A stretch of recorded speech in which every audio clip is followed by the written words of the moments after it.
ಬಿಹಾರದಲ್ಲಿ ಎನ್ಡಿಎಗೆ ಭರ್ಜರಿ ಗೆಲುವು, ದೆಹಲಿ ಬಿಜೆಪಿ ಕಚೇರಿಯಲ್ಲಿ ವಿಜಯೋತ್ಸವ, ಮೋದಿ ನಡ್ಡಾ ಸೇರಿ ಹಲವರು ಭಾಗಿ.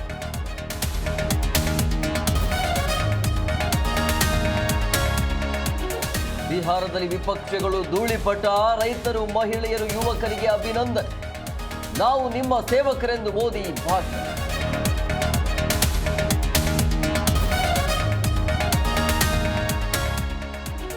ಕೊನೆ ಹಂತದಲ್ಲಿ ಆರ್ಜೆಡಿ ತೇಜಸ್ವಿ ಯಾದವ್ಗೆ ಜಯ, ರಾಘವಪುರದಲ್ಲಿ ತಿಳುಕಾಡಿ ಗೆದ್ದ ತೇಜಸ್ವಿ ಯಾದವ್, ಬಿಜೆಪಿ ಅಭ್ಯರ್ಥಿ ಸತೀಶ್ ವಿರುದ್ಧ ಜಯಭೇದ.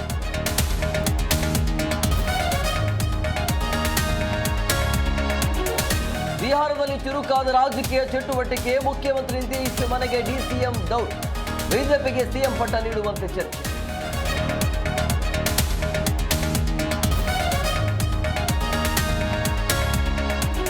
ಬಿಹಾರ ಫಲಿತಾಂಶಕ್ಕೆ ಕಾಂಗ್ರೆಸ್ ತಂಡ ನವೆಂಬರ್ ಸಂಕ್ರಾಂತಿ ಕ್ರಾಂತಿ ಪಟಾಕಿ ಇಟ್ಟು ಸಿಎಂ ಕುರ್ಚಿ ಕೆಪಿಸಿಸಿ ಬದಲಾವಣೆಗೂ ಬ್ರೇಕ್.